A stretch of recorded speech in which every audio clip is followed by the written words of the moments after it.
6वी विषय भूगोल धडा 5वा वृष्टी सांगा पाहू भाग 1. मुलांनो, आपण आज जो पाठ शिकणार आहोत त्याचे नाव आहे वृष्टी. वृष्टी म्हटले की आपल्या डोळ्यासमोर पाऊस येतो. पण मुलांनो, वृष्टी म्हणजे केवळ पाऊस नव्हे, तर पाऊस हे वृष्टीचे एक रूप आहे. मग वृष्टी म्हणजे काय, आपण प्रथम ते जाणून घेऊ. आकाशातून किंवा ढगातून जमिनीकडे पाण्याचा द्रवरूपात किंवा घनरूपात होणारा वर्षाव म्हणजे वृष्टी होय. तर आज आपण या पाठात वृष्टी आणि तिची रूपे यांची सविस्तर माहिती पाहणार आहोत. पाठाच्या सुरुवातीलाच पुस्तकात काही चित्रे दिलेली आहेत.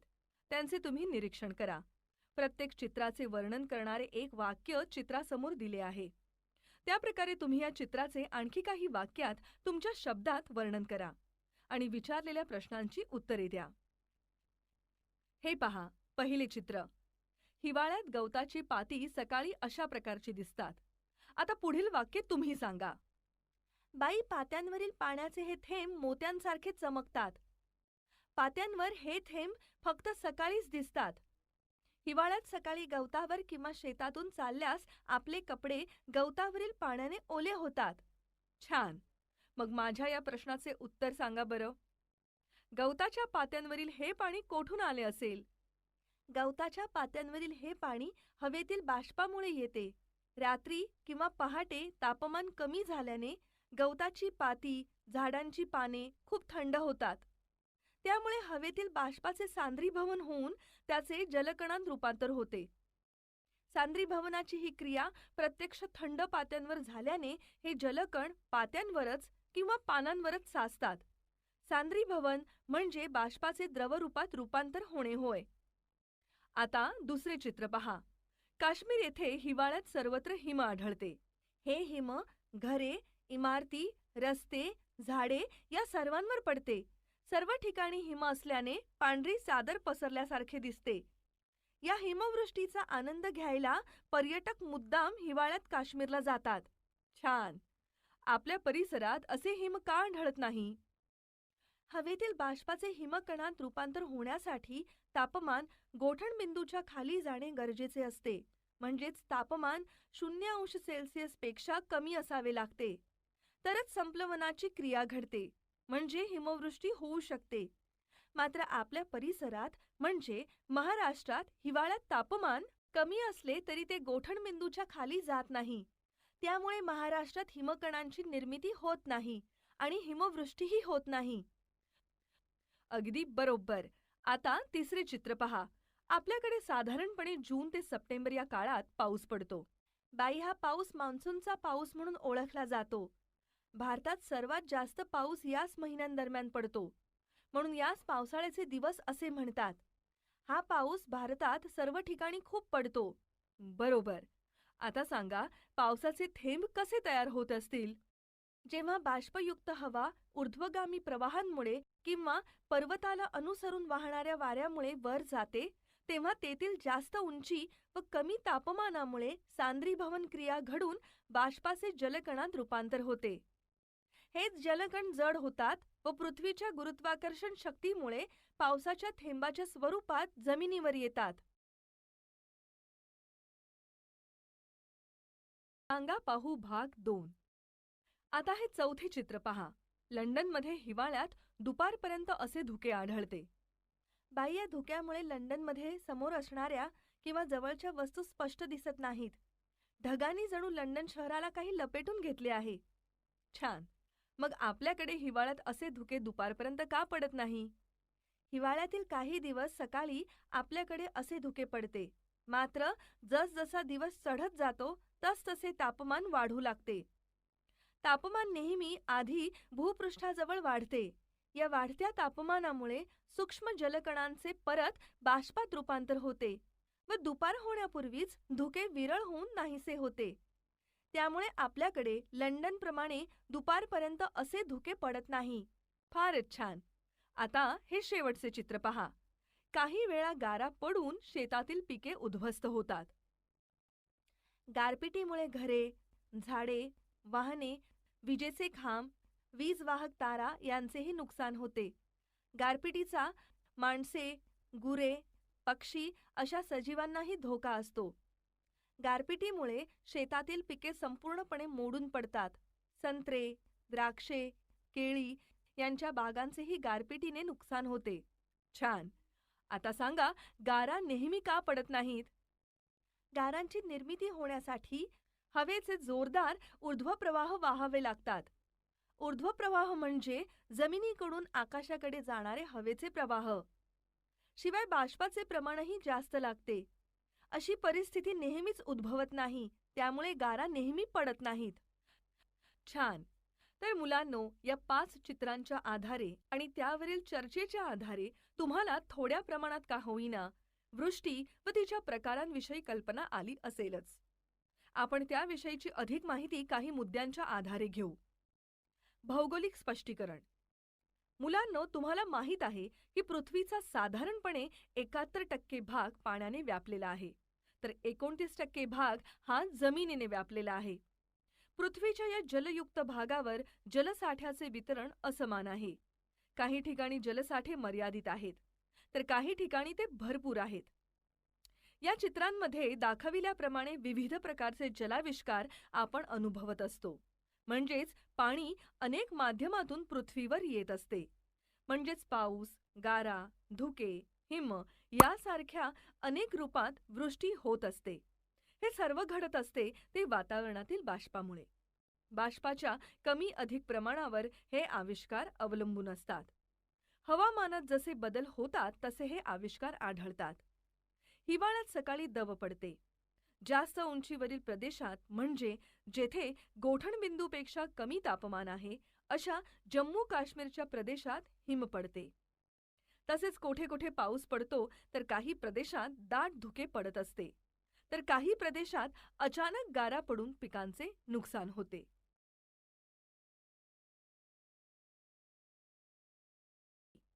आकाशातून किंवा ढगातून जमिनीकडे पाण्याचा द्रवरूपात किंवा घनरूपात होणारा वर्षाव म्हणजे वृष्टी होय. वृष्टीची अनेक रूपे आहेत. उदाहरणार्थ हिम, गारा, पाऊस ही प्रमुख रूपे आहेत. तर दव, दहिवर, धुके ही इतर काही रूपे आहेत. या प्रत्येक रूपाची सविस्तर माहिती आपण घेऊया. प्रथम आपण हिम म्हणजे काय ते बघू. हिम वातावरणातील हवेचे तापमान जेव्हा गोठणबिंदूच्या खाली जाते तेव्हा हवेतील बाष्पाचे थेट हिमकणात रूपांतर होते. या क्रियेस संप्लवन म्हणतात. संप्लवन क्रियेत वायू रूपातील बाष्प घनरूपात रूपांतरित होते. अशा घनरूपातील वृष्टीला हिमवृष्टी म्हणतात. उच्च अक्षवृत्तीय प्रदेशात व समशीतोष्ण प्रदेशात समुद्र सपाटीपर्यंत हिमवृष्टी होते. तर उष्णकटिबंधात सुमारे 5000 मीटरपेक्षा जास्त उंचीवर हिमवृष्टी होते. हिम घन स्वरूपात असते. त्याचे वस्तुमान जास्त असते. ते पाण्यासारखे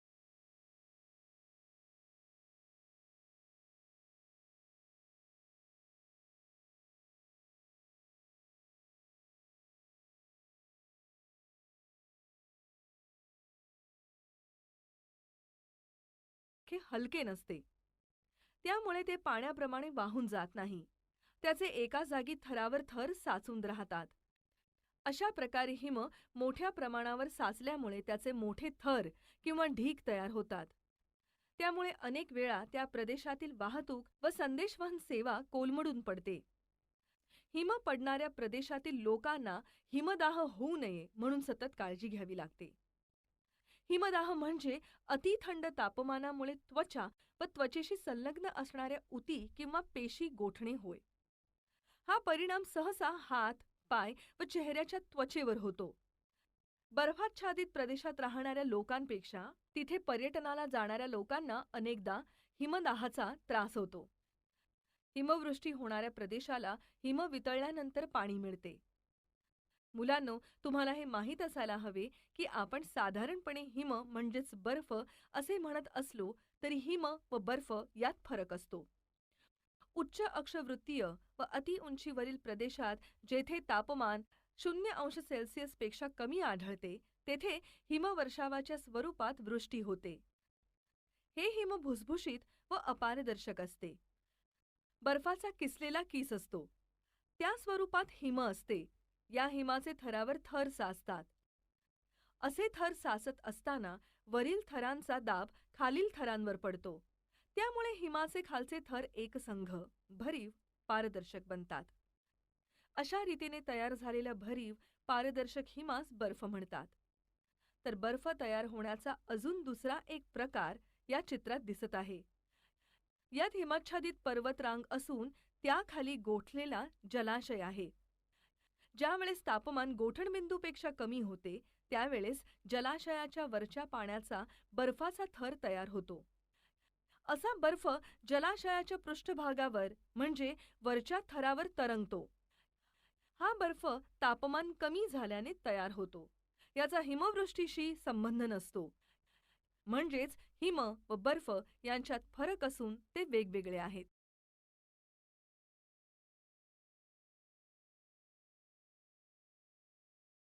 गारा. मुलांनो, तुम्ही उन्हाळ्यात गारा पडलेल्या पाहिल्या असतील किंवा त्याची बातमी ऐकली असेल. आपल्या परिसरात नेहमी गारा पडत नाहीत. त्या शक्यतो उन्हाळ्यातच पडतात. गारा हे वृष्टीचे रूप आहे. या गारांची निर्मिती कशी होते ते आपण पाहूया. भूपृष्ठावर जास्त उष्णता असताना ऊर्ध्वगामी हवेचा प्रवाह जोरात वाहतो.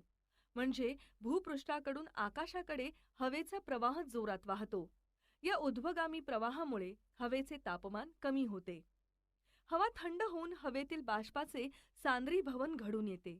म्हणजे बाष्पाचे जलकणात रूपांतर होते. भूपृष्ठाकडून येणाऱ्या हवेच्या ऊर्ध्वगामी प्रवाहामुळे हे जलकण उंचावर जातात. त्या ठिकाणी जलकणांचे घनीभवन होऊन गारांची निर्मिती होते. घनीभवन होणे म्हणजे जलाचे घनरूपात रूपांतर होणे. गारा या जलकणांपेक्षा वजनाने जड असल्याने त्या भूपृष्ठाकडे येऊ लागतात. परंतु हवेच्या जोरदार ऊर्ध्वगामी प्रवाहामुळे त्या पुन्हा वर नेल्या जातात. वर गेल्यानंतर तेथे गारांवर हिमाचे नवीन थर साचतात. असे अनेक वेळा घडते. त्यामुळे गारा आकाराने मोठ्या होत जातात आणि त्या मोठ्या होत असताना त्यांच्यामध्ये अनेक समकेंद्री थर तयार होतात. समकेंद्री थर म्हणजे गारा तयार होत असताना ऊर्ध्वगामी प्रवाहामुळे त्या सतत वर खाली होत राहतात. जास्त उंचीवर गेल्याने त्यांच्या भोवती बर्फाचा नवा थर साचतो. ही क्रिया पुन्हा पुन्हा घडल्याने गारांवर एकावर एक असे अनेक थर तयार होतात. अशा थरांना समकेंद्री थर असे म्हणतात. हिमाचे थरांवर थर साचल्याने या गारा मोठ्या होतात. नंतर वजन वाढल्यावर गुरुत्वाकर्षणामुळे वेगाने त्या जमिनीवर येतात. गारांच्या या वृष्टीला आपण गारपीट म्हणतो. गारपिटीमुळे अनेकदा पिकांचे अतोनात नुकसान होते. काढणीला आलेली पिके भुईसपाट होतात. तसेच जीवित आणि वित्तहानी होते. उदाहरणार्थ, फेब्रुवारी मार्च 2018 रोजी धुळे, जळगाव यासारख्या जिल्ह्यात जोरदार गारपीट झाली. त्यात अनेक पशुपक्षी मृत्युमुखी पडले. पिकांचे मोठ्या प्रमाणात नुकसान झाले होते. मुलांनो, मला सांगा, पावसापासून संरक्षण होण्यासाठी आपण रेनकोट किंवा छत्री वापरतो. मग गारपिटीपासून संरक्षण करण्यासाठी तुम्ही काय कराल? नाही माहीत? बरं, मीच सांगते. जसा पावसाचा कालावधी 4 महिन्यांचा असतो तसा गारपिटीचा कालावधी सांगता येत नाही. जसा पाऊस सलग व मोठ्या प्रमाणात पडतो तशी गारपीट कधीतरी होत असते. त्यामुळे पावसापासून संरक्षणासाठी रेनकोट, छत्रीसारखी साधने आहेत. तशी गारपिटीपासून संरक्षणासाठी काही साधने नाहीत. तरीही आपण गारपिटीपासून स्वतःचे संरक्षण कसे करू शकतो? तर गारपीट सुरू झाल्यास शक्यतो एखाद्या मजबूत घराचा किंवा इमारतीचा आसरा घ्यावा. उघड्या जागी असल्यास गुडघ्यावर बसावे आणि डोके खाली मांड्यांजवळ घेऊन बचावाचा प्रयत्न करावा. आणि शक्य असल्यास संपूर्ण शरीराभोवती ब्लँकेट किंवा घोंगडी गुंडाळून घ्यावी. भारत, आफ्रिका व आग्नेय आशियाच्या काही भागात उन्हाळ्यात गारा पडतात.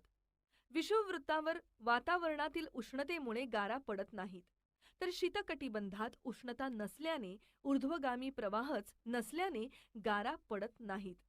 या गारा विरघळल्यानंतर त्यापासून पाणी मिळते. पाऊस. मुलांनो, वृष्टीचे पुढचे रूप आहे पाऊस. हा पाऊस कसा पडतो त्याची माहिती आपण एका प्रयोगाद्वारे घेणार आहोत. आपण या ठिकाणी तो प्रयोग करूया. प्रयोगासाठी लागणारे साहित्य: धातूचे झाकण असलेली काचेची बरणी, खिळा, हातोडी, गरम पाणी, बर्फाचे खडे, मूठभर खडे मीठ म्हणजेच जाडे मीठ हे सर्व साहित्य घेतल्यानंतर प्रत्यक्ष प्रयोगाला सुरुवात करा. प्रथम धातूचे झाकण असलेली काचेची बरणी घ्या. झाकण प्लास्टिकचे नको, ते धातूचेच हवे, कारण प्रयोग करताना त्याला टोचे पाडायचे आहेत. तसेच बरणीही काचेचीच हवी, कारण काचेच्या पारदर्शकतेमुळे बरणीत होणारी क्रिया पाहता येईल. या बरणीचे झाकण बाजूला काढून ठेवा. आता या झाकणाला वरच्या बाजूस खिळा व हातोडीच्या सहाय्याने टोचे पाडा. हे टोचे पाडताना झाकणाला छिद्रे पडणार नाहीत याची काळजी घ्या. त्यानंतर बरणीत 1/3 भागापर्यंत वाफाळलेले पाणी भरा, मात्र हे पाणी उकळलेले नको. आता काचेच्या बरणीवर टोचे पाडलेले झाकण एकदम घट्ट बसवा, म्हणजे बरणीतील पाण्याची वाफ बाहेर पडणार नाही. शेवटी बरणीच्या झाकणावर बर्फाचे तुकडे, मूठभर खडे मीठ व थोडेसे पाणी टाका. आता 10-15 मिनिटे हे असेच राहू द्या. मुलांनो, हे पहा, पावसाला सुरुवात झाली. बरणीच्या झाकणाकडून जलकण खाली पडू लागले आहेत. आता हे कसे झाले ते समजून घेऊ. भौगोलिक स्पष्टीकरण. बरणीत जे गरम पाणी ओतले होते त्या गरम पाण्याची वाफ हलकी असल्याने ऊर्ध्वगामी म्हणजे वरच्या दिशेने जाते. बरणीला झाकण घट्ट बसविल्याने ही वाफ बरणीच्या बाहेर जात नाही. बरणीच्या झाकणावर बर्फ ठेवल्यामुळे वाफेला शीतलता मिळते आणि पाण्याच्या वाफेचे सांद्रीभवन होते, म्हणजे वाफेचे जलकणात रूपांतर होते. परिणामी वाफेतून तयार झालेले जलकण झाकणाच्या आतील बाजूस जमा होतात. धातूच्या झाकणावर केलेल्या टोच्यांमुळे हे जलकण तेथे एकत्र येतात व थेंबांच्या रूपात खाली पडतात. अशा तऱ्हेने पाऊस पडतो. ही क्रिया पर्जन्यवृष्टीच्या वेळी वातावरणात मोठ्या प्रमाणावर घडते. पाऊस. पृथ्वीवर पाणी मुख्यतः पावसाच्या स्वरूपात उपलब्ध होते. बाष्पयुक्त हवा उंचावर गेल्यावर या हवेचे तापमान त्या ठिकाणच्या कमी तापमानामुळे कमी होते. त्यामुळे हवेतील बाष्पाचे जलकणात रूपांतर होते, म्हणजेच बाष्पाचे सांद्रीभवन होते. त्यामुळे तयार झालेले जलकण व हवेतील धुळीचे कण एकत्र येऊन ढग तयार होतात. ढगांमधील जलकण आकाराने मोठे होऊ लागतात. हे मोठे जलकण वजनाने जड असतात. ते हवेत तरंगू शकत नाहीत. त्यामुळे जलकणांची पावसाच्या स्वरूपात वृष्टी होते. पावसाचे प्रामुख्याने 3 प्रकार पडतात: आरोह किंवा अभिसरण पाऊस, प्रतिरोध पाऊस आणि आवर्त पाऊस. यांची सविस्तर माहिती पुढे करून घेऊ.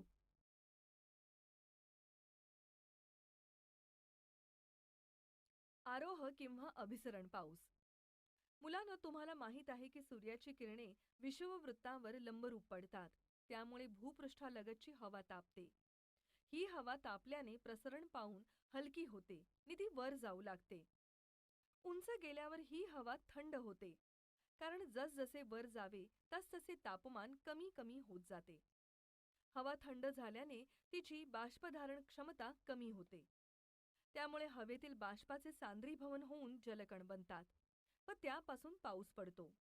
विषुववृत्तीय प्रदेशात असा पाऊस बहुधा दररोज दुपारनंतर पडतो, कारण विषुववृत्तावरील तापमानात जास्त बदल होत नाही. त्यामुळे एकच क्रिया सतत घडते. अशा प्रकारच्या पावसात म्हणजे आरोह पावसात विजांचा कडकडाट व ढगांचा गडगडाट होतो. या प्रकारच्या पावसाचा प्रदेश पृथ्वीवर खूपच मर्यादित आहे. उदाहरणार्थ, आफ्रिकेतील कांगो नदीचे खोरे आणि दक्षिण अमेरिकेतील ॲमेझॉन नदी खोऱ्याच्या विषुववृत्तीय भागामध्ये असा आरोह प्रकारचा पाऊस पडतो. मुलांनो, तुम्हाला हे माहिती आहे का की हवेच्या अभिसरण क्रियेमुळे विषुववृत्तीय भूभागात बहुधा दुपारनंतर पाऊस पडतो, परंतु तेथील समुद्रावर अभिसरण पाऊस दुपारी पडत नाही, कारण पाणी व भूपृष्ठ तापण्याचे परिणाम वेगवेगळे आहेत. भूपृष्ठ लवकर तापते, त्या तुलनेत पाणी सावकाश तापते. विषुववृत्तीय प्रदेशात सूर्यकिरणे वर्षभर लंबरूप पडतात आणि तापमानही जास्त असते. तेथील भूपृष्ठ दुपारपर्यंत खूपच तापते. त्यावरील हवा गरम होऊन वरती जाते. तिची रिकामी जागा पाण्यावरील हवा भरून काढते. त्यामुळे जमिनीवर अभिसरण पाऊस पडत असला तरी विषुववृत्तीय समुद्रावर दुपारी अभिसरण पाऊस पडत नाही. प्रतिरोध पाऊस. मित्रांनो, तुम्हाला हे माहीत आहेच की प्रतिरोध म्हणजे विरोध करणे किंवा अडथळा आणणे. बाष्पयुक्त हवेला अडथळा निर्माण झाल्याने प्रतिरोध प्रकारचा पाऊस पडतो. त्याची सविस्तर माहिती आपण घेऊया. समुद्रावरून किंवा मोठ्या जलाशयावरून येणारे वारे बाष्पयुक्त असतात. ते वाहत असताना त्यांच्या मार्गात येणाऱ्या उंच पर्वतरांगांमुळे ते अडवले जातात. त्यामुळे ते वारे पर्वताला अनुसरून ऊर्ध्व दिशेने म्हणजे वरच्या दिशेने जाऊ लागतात. परिणामी हवेचे तापमान कमी होते व त्यातील बाष्पाचे सांद्रीभवन होऊन पाऊस पडतो. पर्वतरांगांच्या अडथळ्यांमुळे प्रतिरोध प्रकारचा पाऊस पडतो. पर्वताच्या वाऱ्याकडील बाजूवर जास्त पाऊस पडतो. म्हणजेच वारे ज्या दिशेने वाहत येतात त्या दिशेला जास्त पाऊस पडतो. मात्र पर्वत ओलांडल्यावर वाऱ्यातील बाष्पाचे प्रमाण कमी होते. तसेच हवेची बाष्पधारण क्षमता वाढते. त्यामुळे वाऱ्याच्या विरुद्ध दिशेकडील पर्वताच्या बाजूस पावसाचे प्रमाण कमी होत जाते. त्यामुळे हा प्रदेश पर्जन्य छायेचा प्रदेश म्हणून ओळखला जातो. तुम्हाला या दोन्ही आकृत्यांवरून ही संकल्पना अधिक समजेल.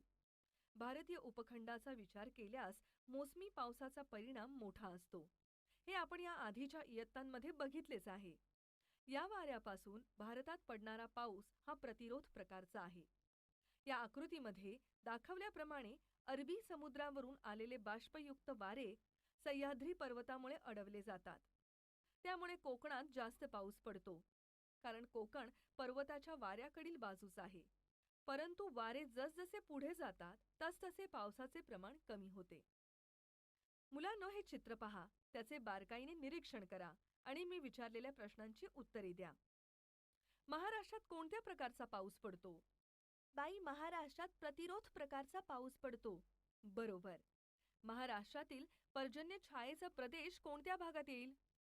महाराष्ट्रात पर्जन्य छायेचा प्रदेश हा सह्याद्री पर्वताच्या पूर्वेस म्हणजे धुळे, पुणे, नाशिक, अहमदनगर, सातारा, सांगली व सोलापूर या जिल्ह्यांचा काही भाग या प्रदेशात येतो. खूपच छान उत्तरे दिलीत.